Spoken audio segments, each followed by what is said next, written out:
Hi, everyone. We're going to, we'll use the mics because this is also being recorded. And my understanding is from the temple, I think these services have just been magnificent. My understanding is that for every 1,000 people that are here, it's like a 5x or a 10x that are watching online. So, knowing the Emanu-El team will also be able to do something with this content from today. I'm Daniel Block-J-Dell, and in a moment, our speakers will introduce themselves, but I would just thank you all for spending your early, hungry afternoon with us on this important topic. I didn't know if this is the first time the Philanthropic Fund has hosted a session now, and I didn't know if we'd have 5 people or 50 people, and I'm delighted that we have about half of that on that range, so I think that's very good. So again, thank you. I mentioned this last night, but the Philanthropic Fund has 4 priorities: New Yorkers in need, global humanitarian response, sustaining Judaism, and investing in Israel's future. And this conversation and a huge amount of the work that we do at the fund is around the global humanitarian work, where we spend all year looking for partners that are either themselves Jewish and have a Jewish mission, often running through Israel and Israeli volunteers and innovation, or other partners that have a very clear Jewish value, where we feel our community can complement and help sustain their work. We've been fortunate to see the work of Natan, Worldwide Disaster Relief, in action. I see a number of folks here who went with me and my wife and Marty. And if I'm missing anyone, please tell me who was on the Temple of Kyle, of course, on the Ukraine mission. We went to the Medica border crossing and we saw Natan and the field hospital they constructed, and we'll get to that in a moment. And then next month, we're going to have Murphy's co-founder at Blue Check, Liev Schreiber, is going to be speaking on a dedicated Ukraine service here, and our fund is also supporting the work of Blue Check. Before I hand it over to the panelists, I just wanted to actually give 2 quick readings. One is from the archives. It's a summary. Rabbi Dr. Sobel, his thesis from Hebrew Union College was about the history of Temple Emanu-El, and the 9th part of his thesis includes a description of philanthropy at the temple, and I'm just going to read some of my notes. Even before the temple had a philanthropic fund, as early as 1859, the congregation was raising money to support Jewish immigrants, assist widows and orphans from the Civil War, providing aid to formerly enslaved refugees from the American South, relief during the yellow fever outbreak in New Orleans in 1867, and Chicago fire in 1871, the Charleston earthquake in 1886, support for communities facing pogroms in Eastern Europe, North Africa, and the Middle East. The congregation even kept JTS, the Jewish Theological Seminary, from going under in 1901. So we add our names to that work. I promise I'm going to ultimately be doing the least amount of talking here, but I did also want to just share a quick readout to give context on Ukraine. This is from a think tank called Stratfor that just put out a report for their view in Ukraine for Q4. The end of the main 2023 fighting season will trigger Western talk of a ceasefire, but the war will rage on as direct talks do not materialize. Ukrainian forces will make minor gains in southern Ukraine, but will not dislodge Russian forces from the critical Crimea land corridor in the Kherson and Zaporizhia regions due to Russia's deep entrenchment. Fighting will remain at high intensity until mid-November, when ammunition rationing, cloudier weather, colder temperatures, reduced foliage, and other factors will slow advances. Kiev's negotiations with Western partners regarding security guarantees and long-term military hardware support commitments will intensify, leading to increased calls from some Western politicians and commentators for Ukraine to enter negotiations with Russia, or at a minimum for Kiev to provide a more concrete vision of when and under what circumstances the negotiations could begin. Additional peace talks are likely, but will not induce Kiev or Moscow to enter any direct talks because neither side's military capabilities are exhausted, and an agreement would require unacceptable concessions on both sides. Meanwhile, the naval war in the Black Sea will become more intense as both sides seek to increase economic costs on the other, with Russia continuing to strike Ukrainian port infrastructure and Ukraine likely increasing its strikes on Russian naval vessels. Of course, with all this, it's the people there who feel it the most. Alan, please tell us your story and Natan's story and how you came to be one of its leaders. So, it's working? Yeah. Yeah. So, Natan took its inspiration from Natan, a name that some of you may remember, a peace activist from the 1960s. He was famous. One of the things he did was he kept at a time when Israeli radio only played classical music, he had a ship offshore between Israel and Egypt. He was trying to get people to like each other, and was playing rock and roll. And he was outside the legal, the economic zone of either country, so he was able to operate that way. But he did many things to promote peace. One that inspired the organization called Natan Worldwide Disaster Relief, that took its name from him, was to load his private airplane with food and medicine and bring it to places like Biafra and India at times that they were having terrible disasters. And in his inspiration around 20 years ago, a group of doctors and others in Israel decided that they should respond to carry out Isaiah's mandate to fight hate by going to the ends of the earth.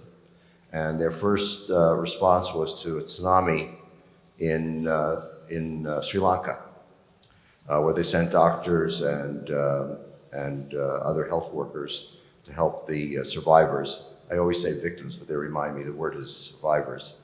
The victims can't be helped of a terrible natural disaster. A few years later, or actually a year later, they got involved in the Georgian war with Russia, and were helping refugees fleeing that conflict.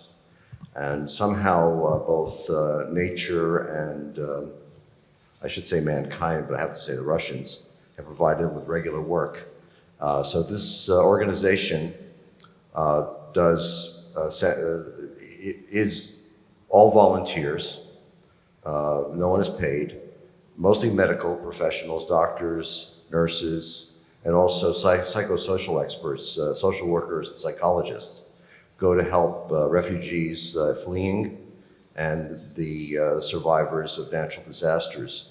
I got involved when I heard that they were actually sending doctors across the border to Syria to help some of the refugees that had taken refuge in the vicinity of Israel, and then set up shop in Serbia, where Ukrainian refugees were crossing the border and seeking. Serbia was not a particularly hospitable place for them, but countries like Sweden and Germany were welcoming the Syrian refugees. And they set up a medical clinic, an advice shop, where basically they were counseling the Syrian refugees on their rights and what the issues were to get to the next border. And it's so remarkable to hear that an Israeli group, there were Israeli Arabs as well as Israeli Jews in the group, would be there helping the residents of an enemy country. I also found it remarkable when I was asked to help. They said, you know, we understand a lot about the psychology of those who suffered a natural disaster. They've lost their homes. They don't know where their next meal is coming from, but they know where they belong. But these refugees in motion, they've been betrayed by their neighbors. They don't know where they're going, and they don't know if they'll ever come back.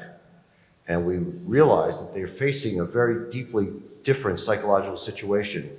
And can you help us find some experts on this difference in psychology so that we can be prepared to help these people? And I actually found that I found some experts, and that's got me down the rabbit hole. That got me involved with the organization, and one of the things I learned or realized is that no one in the United States ever heard of Natan. It is Israel's best kept secret.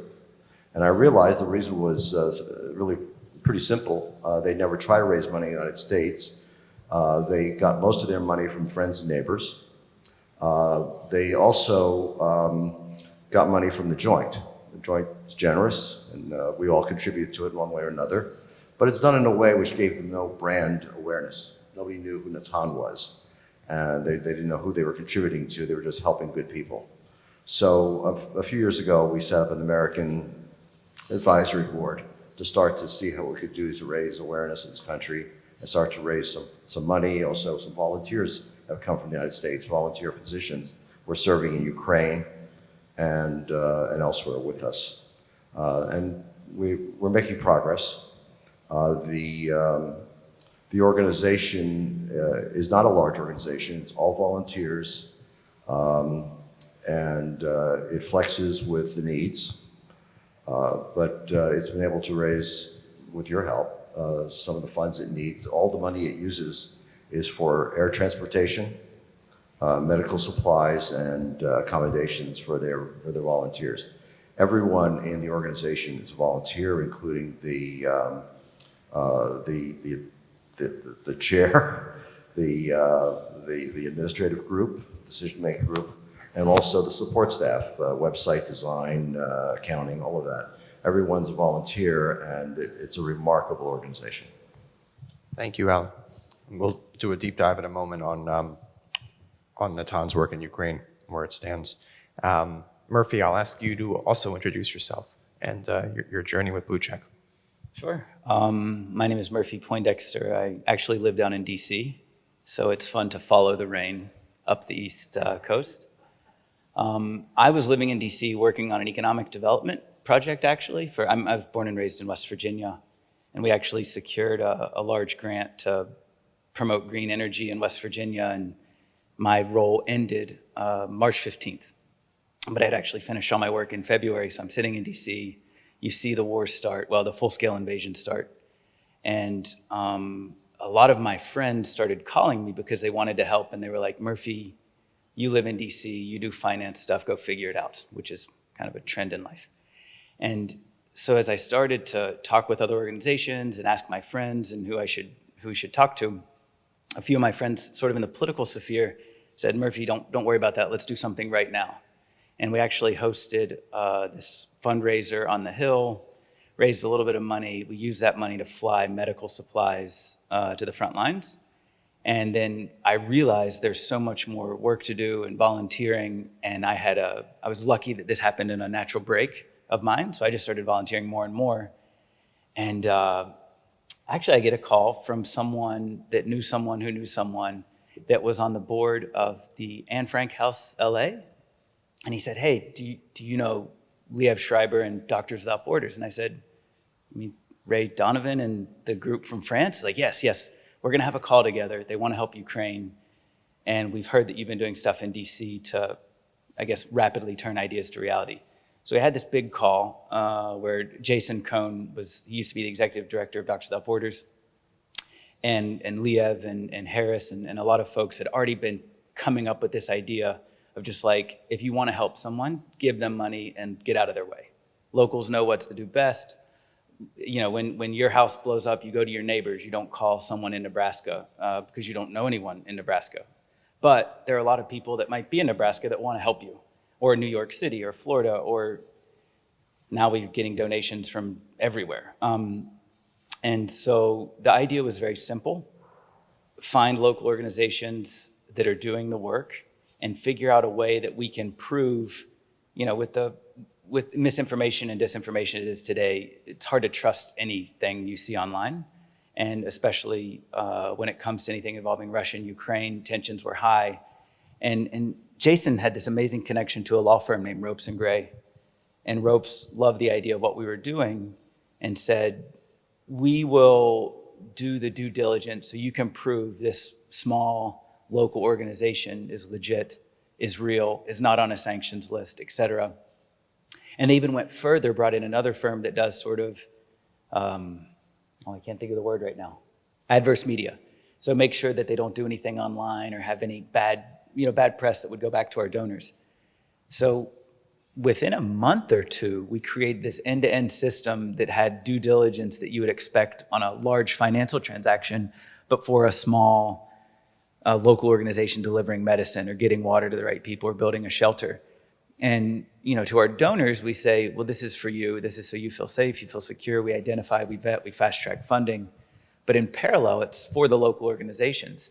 If you're handling 50 newly orphaned children a day, or one of the organizations that we support, they were given a small sum of money to save around 100 kids, I think 115, and they ended up saving 10,000 with that same budget, same time, just going back and forth.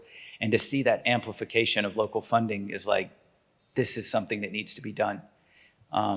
Finally, don't tell Liev I said this because he's gonna say it in November, but there's an organization that did a report that showed of the $2.6 billion of institutional aid that went to Ukraine, 6 million of it went to the local organization, so point some percent, terribly low. However, operationally on the ground, those same organizations were doing 95% of the work. So we stumbled upon what is a true issue right now when it comes to humanitarian aid and sort of getting the work done. And from there, Liev went to Ukraine. He met with some of the organizations locally, created some incredible content. And everyone on our team started out as volunteer. Now that we're getting too big, we kind of needed to staff up for various structuring purposes.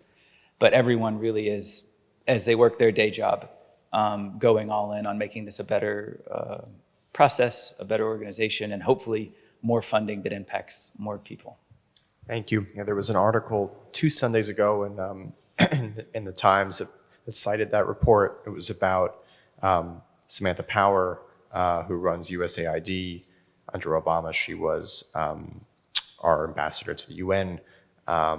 And those statistics I remember reading in there. Obviously our government is doing what it can, depending on who you ask. And USAID has this all-encompassing capability, but at the end of the day, it's the execution and your model about finding locals who can efficiently problem solve and then do so with the right, I guess, apparatus around them to ensure that there's nothing wrong going on. Can you tell us a bit more about some of the grants you're most proud of, and then also how you ensure transparency? Sure. Well, the funny thing that we found, and it makes perfect sense if you just look at it, is if you're doing humanitarian aid work well, you don't really have time to do a USAID packet about this thick. Sure. Of course, it's digitally, so I don't know if it's that thick in real life. But so, yes, what we do is we try to do a mixture of sort of open source gathering and trusted networks. A lot of people will introduce someone that knows someone that knows someone. And we try to get a wide network so we don't just focus too hard. But Jason, who was with Doctors Without Borders for years and has decades of experience in this, is making sure that we are not too focused on a certain area. So water, food, medicine, shelter, mental health support is wildly necessary. As you were mentioning, you're 100% correct. The IDPs and refugees that have lost their home and are being bounced around, the stress levels are through the roof. Compound that however many times if you're a kid. But so the grants that I'm particularly proud of, unfortunately, we've done a lot, and I'm just going to pull from the recent ones. Landmines and unexploded ordnances are an absurd issue that's going on. I mean, everything in the East and the South has been mined to the nines, where these horror stories you'll hear of places where children would obviously go, or homes, or if the town is liberated, then begins the work, because you can't even go down the street, you can't farm your crops. It's terrible, and we just funded the purchase of a lot of high grade technical equipment for these local landmine finders. I think there's a technical term, but they now have the equipment they need to stay safer and make their community safer. And that's what I guess if I could summarize what I love the most about what we can do, is a sort of rapid response and listening to needs and understanding it. That also has to do with having cash on hand, which is why we have to always work on donations. But when the dam broke, when the dam was destroyed, and the downstream areas were obliterated, we had people there delivering water in days. And then we had multiple organizations that saw our logo at other places, and there was like a sense of camaraderie of like, oh, that you guys are blue check too, let's help. And they could move more efficient, and more people were helped. And I guess seeing that synergy of things build from a tiny idea of I don't want to sit on my couch and do nothing, to now I can read the names of thousands of people that have received water that wouldn't have had it if it wasn't for what we were doing, was really powerful. And then getting into those places that are tricky, like someone will donate a ton of medical supplies, but then no one has the money to actually fly them over. And it's that small, or insulin is low and they need insulin now. If you know any diabetics, you know it's not a joke. So how do you immediately attach on to that issue and solve it? That sort of direct, loving the problem and not the solution, but doing it in a way that helps people immediately is it's nice.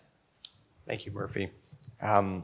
Alan, share with us some of your learnings, Natan's learnings from the ground. So the response was immediate when the Russian invasion took place. They had people there within days, doctors and others, and they actually helped to set up. They started at the border where there were days-long lines of refugees coming across, some of whom in those early days were dealing with frostbite, I was told. Once they helped set up, working with the Polish Red Cross, helped set up a facility in a abandoned shopping center that some of you saw. I remember. Which became a transit camp. They didn't call it a refugee camp. In fact, the Polish authorities insisted people keep moving. But there were 4,000 army cots there, and in one of the, or in several of the storefronts of the abandoned shopping center, with other organizations as well, they set up a clinic to treat people with various concerns. They also had psychologists, social workers wandering about, seeing who needed help that wasn't strictly medical. And they were able to harness other relationships in Israel. They saw the kids needed something, and they brought over Engineers Without Borders to construct a playground. And then they brought something they have in Israel, they call medical clowns, psychologically trained people to interact with the kids and see who needed, not only keep them entertained and de-stressed, but see who needed special help. And they found people from all over the world to come in and help. It was really amazing. And they stayed on longer than anyone else till the center was closed by the government in August. But starting in about July, they noticed, and they were learning about the need for dealing with the IDPs that you mentioned. The stress was something different than they'd ever seen before. And they brought experts from Israel and set up, they started in Poland, but people happy to cross the border. School psychologists, people in leadership like police chiefs, gym coaches, lots of different people found themselves in positions of having to deal and relate to the kids and families in stress. And they started providing classes, training these people in authority with their own theories of how to deal with this. I'll take it forward for a moment because it really relates to the most audacious project they have going today. And it's just beginning. they realize that what they're seeing is something very similar to what Israel has experienced, particularly in the border regions. Even when it's quiet, it's not quiet near Gaza and near the northern border. And there's a whole methodology in Israel for community resilience centers, fusion centers, where all the leadership gets together with professional psychologists and learns to classify and judge the signs of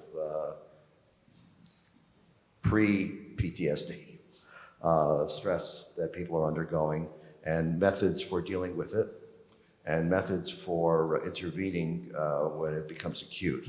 And then these people are all working together and trained to work together so that when there is an incident, a bombing, even a time of being called to the bomb shelters can be very stressful, they know how to respond to that. And they do it in an organized fashion with protocols and language and so on. And they saw that this is something that could be helpful in Ukraine as well. In fact, in the last 12 months, about 450 school psychologists, schoolmasters, others around the educational system have been trained in Israeli methods, Natan's full methodology, and they're not going to counsel kids.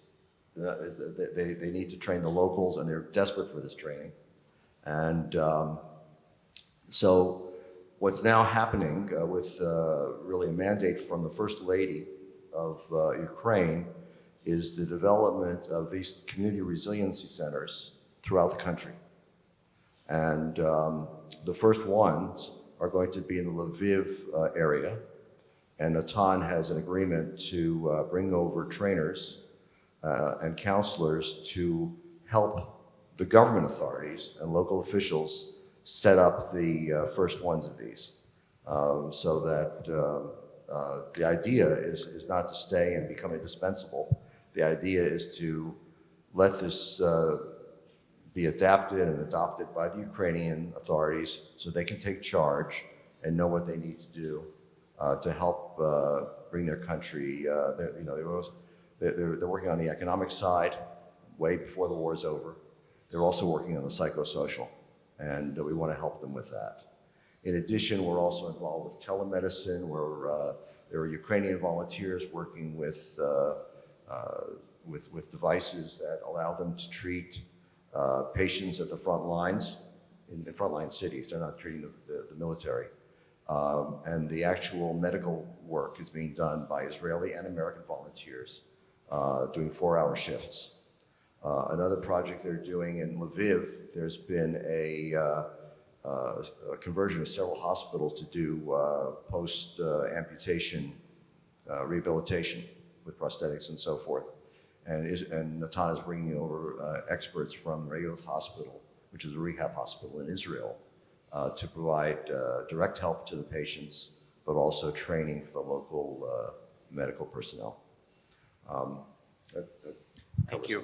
Yeah, and obviously I want everyone to already, if you have questions, we'll get to them shortly. Of course, you hear so much about Israel's exceptionalism, startup nation, but its ability to export trauma services is at the top of the list for how Israelis, I think, respond to the call to service. And hearing you mention the supermarket, it was a Tesco. If you've been to the UK, Tesco, Sainsbury's are the supermarkets, but then they must have some franchise throughout Europe.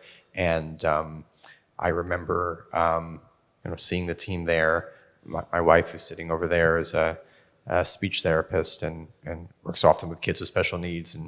And she recognized anytime you go by a school and you see the low tables and the Crayolas and the different tools of the trade, we saw grief counseling and a play-based approach taking place in real time there. I remember seeing the 82nd Airborne, and we had soldiers there who were not armed, but were just loading and unloading material. I remember throwing a football with one of the guys, and of course, it's just remarkable to think all the work that's still yet to do. My next question for you both is Rabbi Davidson last night borrowed from Rabbi Harold Kushner, who wrote, when good things happen to bad people. And excuse me, I realize that, but thank you, Marty, for keeping me honest. When bad things happen to good, when, why do bad, yes, clearly many of you have read the book too, thank you.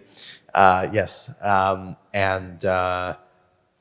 I've heard Rabbi Davidson say this before, that it's hard to find God's role in tragedy and calamity, but perhaps it's in the response that people take, and in their courage. So I would ask you both what it's been like to see people exhibiting courage, whether that's God-given or self-sustaining. Whoever wants to respond to that first. Yeah. Sure. I mean, reports from the ground.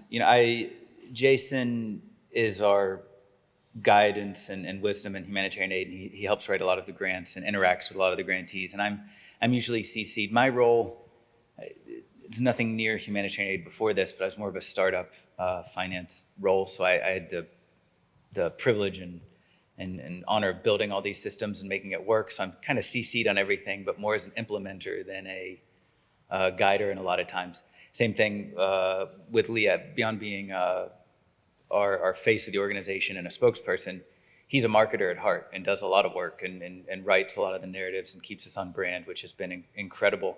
And I think seeing internally on our team, everybody bring whatever they have to the table to help is good. I think I agree with that interpretation of how people can come together. On a whole other level is the people on the ground. I think you have, overwhelming gratitude and overwhelming, they go above and beyond the call of duty. I realized in your last question about how do we monitor and evaluate and make sure things are happening right, we do get a lot of evidence, whether it be invoices or photo or sort of third-party verification or surveying and such, and we have a lot of these methods. But it's humbling that, you go to an organization and you're like, hey, we want to give you $50,000 to help this village that's in its biggest time of need. And they'll come back with $36,000 worth of ask. I'm like, I said 50. Like, well, but this is what we need. And this is how effective I can be. And I go back to startup land. If somebody gave you a term sheet for $1 million and the founder's like, no, I only need 700, I'm good. You'd be like, whoa, what? So just focusing on the needs and what has to happen, the level of gratitude and the level of transparency, and then they'll just be like, oh, there was another shelling in our town and my neighbor's building's destroyed. I got to go. I'll be right back. And it's almost the same thing as if I said, oh, the B is down. I'm going to have to get a lift. I'm going to be a little bit late. And that sort of resilience. And I think later it's going to come out with mental, and I loved what you said about bringing know-how and integrating with the locals. That's absolutely critical. And the Ukrainians have shown a lot of ability to take something and run with it in ways you would never expect, whether it be drones and warfare or, in fact, some of the best tourniquets on the planet are now built or manufactured in Dnipro, which they're upgraded. I think the US is now sending people over there to be like, oh, we should start doing this. So yes, it's the locals that in the face of absurd odds are just moving along in ways that, I sometimes, if I have a bad day 3 days in a row, I'm feeling down. I'm like, wait, okay, they can get through it, so can I, kind of. You told me a story briefly a moment ago about the gentleman, or the team clearing landmines. Was there more on that you wanted to? Well, just what that's like. That's one of the trickiest. His name's Ryan, and he's former Special Forces, an American, and he said, I'm not going to, I think he's 32, 33. He's like, there is no way I'm going to be alive on this planet before they take the last landmine planted by the Russians in the territories that have been taken over. And it's kind of a shocking statistic because you read, I think France had somebody recently, a casualty from an unexploded ordnance from World War II that just blows your mind. That's still a problem. This problem in eastern Ukraine and southern Ukraine is going to be, where my grandkids, I hope, who knows, but we'll see when they're reading the newspapers. I hope I have grandkids. I hope they don't read that headline, that being said. But the people that are just, in order for a farmer to go out and farm or their kids to go out to school, are risking life and limb, it's next level. And I think, and again, I was thinking more about what you said with the Israeli organizations. The Ukrainians just are asking for someone to show them how. Not a lot of handouts, not a lot of fix this for us, just help us help ourselves. And I think that mindset's incredibly moving. Alan, it's the courage you've seen in the field. So I'll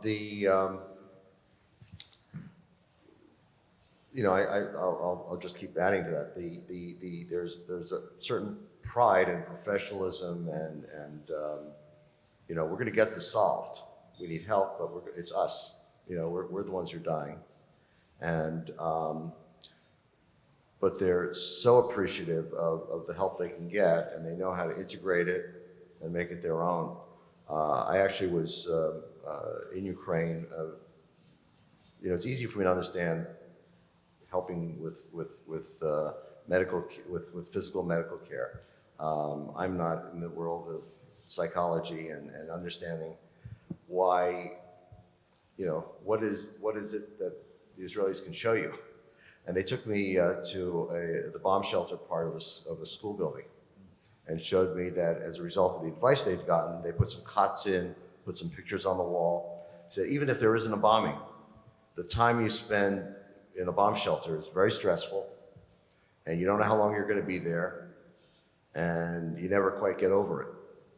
And making it home-like and comfortable and having the things you need if you have to stay for a long time make it much less intimidating. And I can go on with other examples, but basically it was clear to me that these people were drinking up all the help they could possibly get, and appreciative of the fact that the people coming to see them had experienced similar situations. I'm sure the same thing when American veterans are the ones helping with advice and even just bringing supplies. Having someone who's been through the same situation, it makes it it makes you feel not alone. My final question is just around the role of philanthropy itself.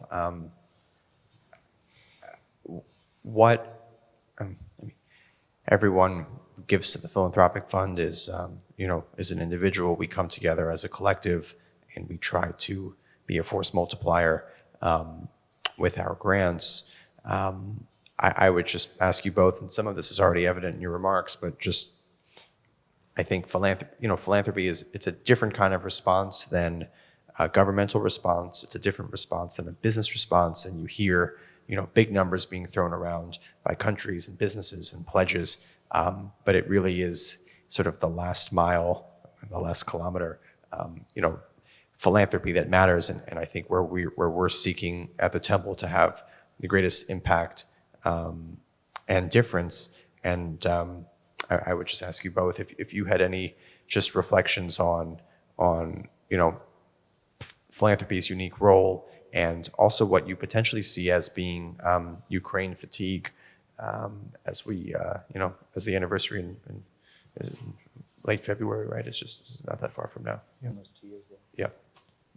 Well, I'll pick up what I said earlier.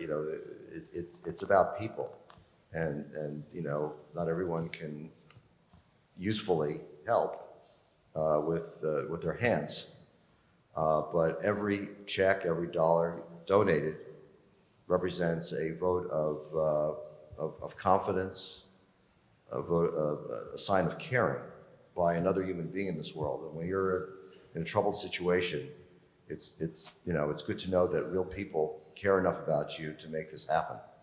So it's not a sterile, grant. It's the caring that caused somebody to give some money, the efforts of people like Daniel to make sure that the money is used well, and knowing that it gets to where it's needed. It's really that simple.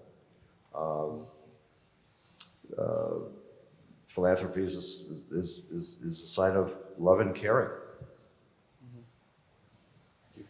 I would say the one thing I've learned in these conversations are kind of facilitating that is money is kind of a superpower in the modern world. You can really do anything. You can build, you can create infrastructure, you can pay experts to move around. It can be an amplifier effect, as you said. I think connecting as local as possible and then connecting with expertise and know-how to make sure that that dollar goes as far as it can. It's really important. I think there's been an under-indexing for years and years and years on local direct sort of aid because it's been scary. Will my dollar actually get there? Is it going to be corrupted and taken away and this? But now that we have the technology, Ukraine is, I guess, the first on-ground war full out that's been played online. Everybody's uploading videos of everything. When Liev went to Lviv, I'll never forget there was a photographer, camera person that was uploading the film from Lviv, and then he went back to Poland and he was uploading the second half, and he sent us an email. Oh, sorry, this Polish internet doesn't hold a candle to Ukraine. I'm like, they're in a war, and they're, I don't want to know what they think about West Virginia's internet, but so I think that connecting philanthropy directly is your own sort of little superpower and coming together because people understand. The checks we get for $25 that has, something positive about Ukraine, we know we're going directly to the front lines and help. And the second thing about Ukraine fatigue, I was talking about this actually, we were mentioning the foundation. A lot of people are focused on awareness, and I think we now know 90% of the population, there's a war going on in Ukraine. I think the next phase is sort of empathy and understanding. What does this war mean? How bad is it for the locals? And what does it actually mean to America or democracy or global stability? I don't think it's quite hit that soccer moms in Ohio might watch their kids be drafted if this doesn't stop, if war doesn't end, if this keeps on spreading, because there's not much of an out for a country that just wants to go to war. They just have to keep on going until what happens. So I think understanding that your philanthropy dollars and you vocalizing and supporting about any group that's struggling or in oppression or hard is necessary. But we're trying to bridge that gap is how to empathize, how to understand. Your examples were perfect. When you see the classroom and you see the crayons, these could be my kids, these could be my neighbors. And that's what more headlines of Ukraine and counteroffensive, we all know it's happening. But the important thing is somebody's grandma that's in that building that just doesn't leave because she has nowhere else to go, and how to support them. We mentioned last night that prayer can be reflexive, and I think philanthropy, when you go into someone else's shoes and think about helping that person, is also reflexive. We'll get to questions in 1 second. I just thought I would close on something President Zelensky said at the UN a mile from here 6 days ago. Was the end of his speech. Please hear me. Let unity decide everything openly. While Russia is pushing the world to the final war, Ukraine is doing everything to ensure that after Russian aggression, no one in the world will dare to attack any nation. Weaponization must be restrained. War crimes must be punished. Deported people must come back home, and the occupier must return to their own land. We must be united to make it so. Realize as well, with Alan here, we also had the honor to support his team's work in Morocco, and if anyone wants to talk about that, you guys have been busy. So I'll open it up for questions. Marty, and let me, here.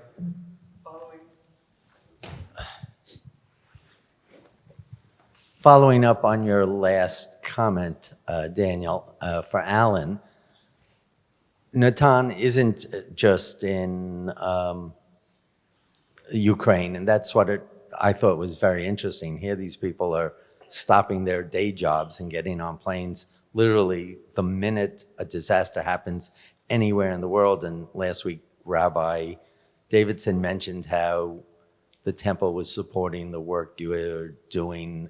I think Natan were the first doctors in Morocco. Could you just do a summary, because it's Sure. of where historically, I mean, it's sort of like people, and I agree, it's the problem with Natan is they need a PR person, because they're the ones who are there to greet Jose Andres when he starts bringing food in many of these places. You always hear about him, and he's he's in Haiti, he's in Morocco, but you guys are doing the same thing. And just wonder if you could summarize, some of that around the world. Well, let me pick up on how they do their work, because or the Israeli chutzpah that they employ, because you mentioned we were the first on the ground in the Atlas Mountains.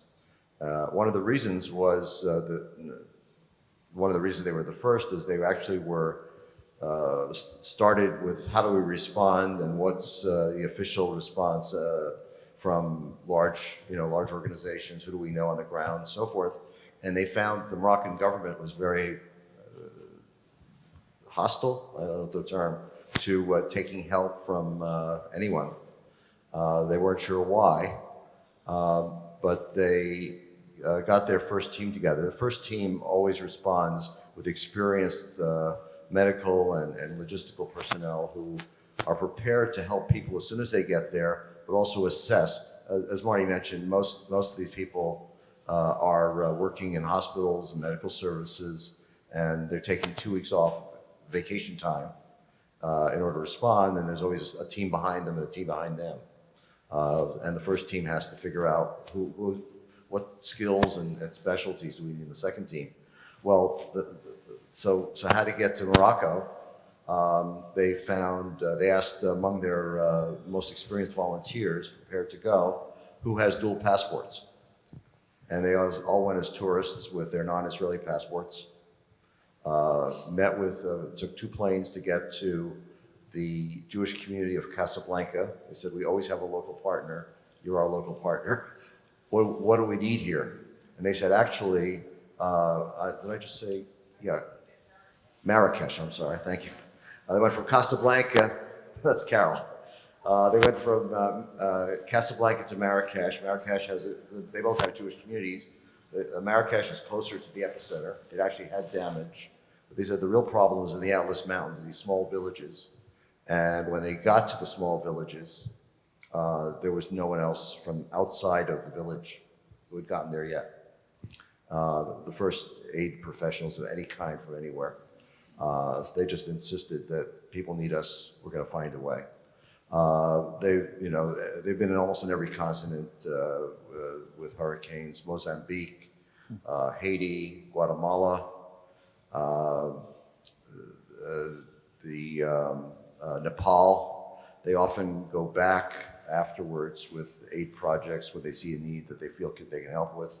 In Nepal, they're helping midwives who are the most professional medical personnel in many villages to deal with medical issues well beyond childbirth. And they're teaching them how to use miniaturized ultrasound, all kinds of tools.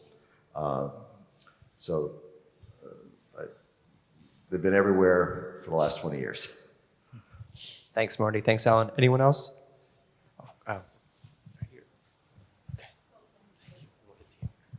It is awe-inspiring the way you come to the immediate aid disasters in these countries.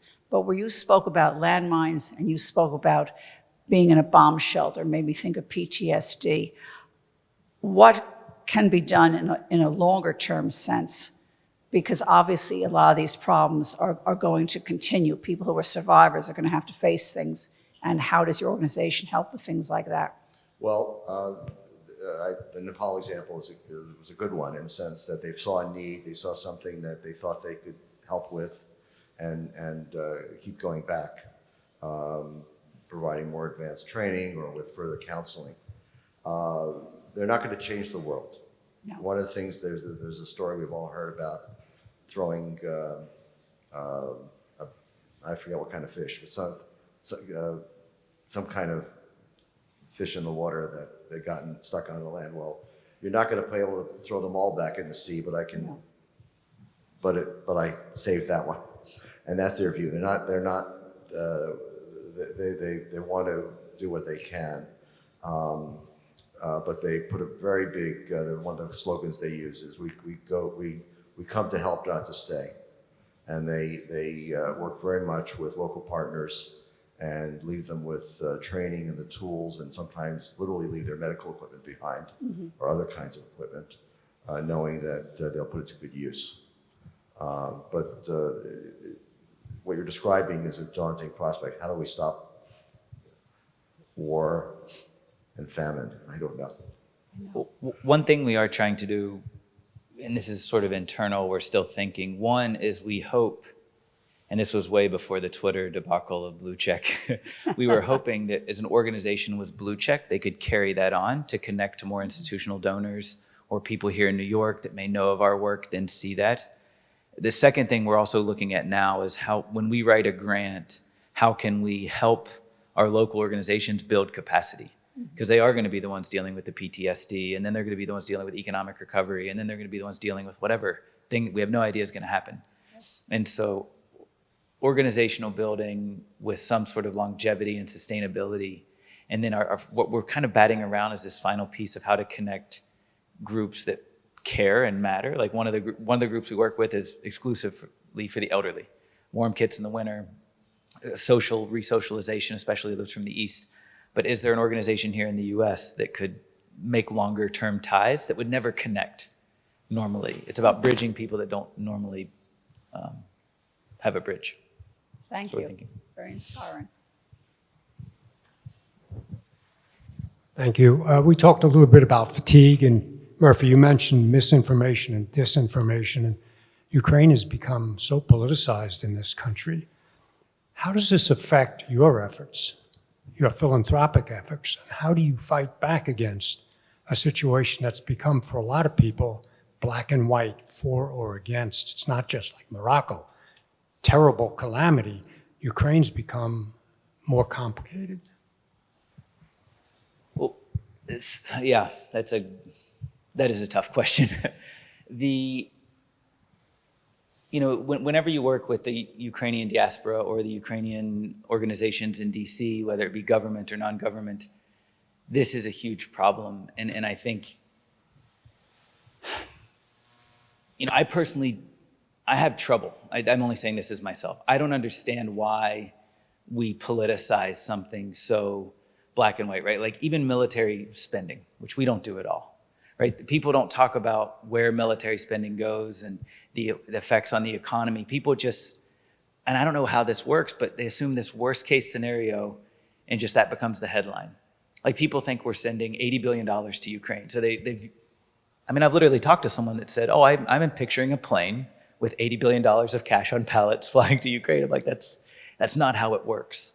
And I think there's this need as all of us to start asking why, about everything. Why is this going on? What's the mechanism behind it? What's the thought behind it? Because there's a lot of really well thought out structures that we have in government aid and moving around that if you just dive in and look, it makes a lot of sense. I think you mentioned Startup Nation and such as before. In entrepreneurship, this is beat into you. But misinformation and disinformation, it sadly attacks something that has just the tiniest kernel of truth. Like, is unemployment an issue in America? In certain places with certain people, it is. Do they then string that to a thing in Ukraine? Sure.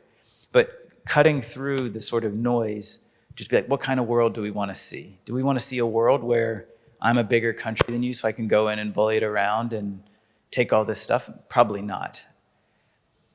But when that gets to the public realm, and for us, we are humanitarian aid through and through. We don't fund bulletproof vests or helmets or stuff that could be used in the war. And that came from a decision to make sure our corporate donors were 100% okay. Uber, KKR, McDonald's has given us decent sized donations and they cared about that. But if you listen to Liev speak, he'll often say, one of my favorite quotes, he's got a lot of great insights on this, but the truth matters. And if a lie is too big, it'll eventually be rooted out. I hope when it comes to misinformation, disinformation, that happens. But in a perfect world, I hope America can somehow wrap around when it comes to saving lives and caring about people, and that it becomes not only a bipartisan issue, but we kind of fight who will do it better. I'm going to help more people. I'm going to do my best to make sure these people are happy and these people are good. And I hope that it can get to that point. But as we roll into the fall and next year, I sadly don't know, especially living in DC, where does this end when it comes to, I'm going to support Ukraine or I'm not, or this spending appropriation, this budget. And I think it's going to take a lot of empathy, a lot of understanding, and a lot of data, just facts, where people understand the truth, and then they move based on that, as opposed to some Facebook post. I don't know if that was a very good answer, but it's from the heart. Thanks, Murphy. Was there one more question? Did you have one? Thanks so much. The UN has a reputation for being very politicized and bureaucratic. Is there any way that that either organization could work with the UN that might be productive? Interesting. I've heard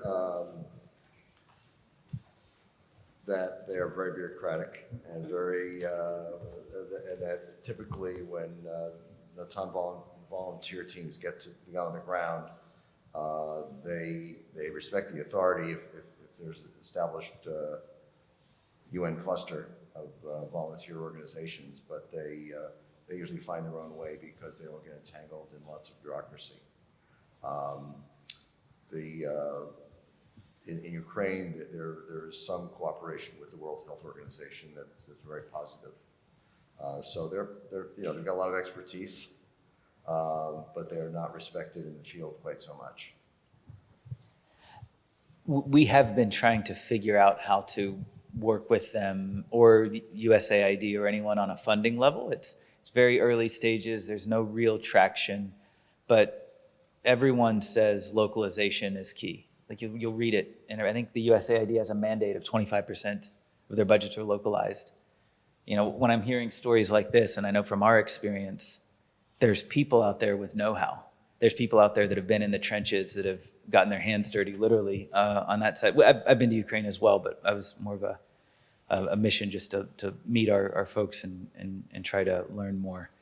But I think funding is sort of key. How to a small piece of their budget, if it just went local, would have such a massive impact, as we've seen, right? When Pablo, the guy from KidSave, when he took his, I want to say it was $20,000, but I'm not sure, but he was given a very small grant to save a fixed number of people, and he 100x'd it. I mean, those are the kind of results that we need to go after.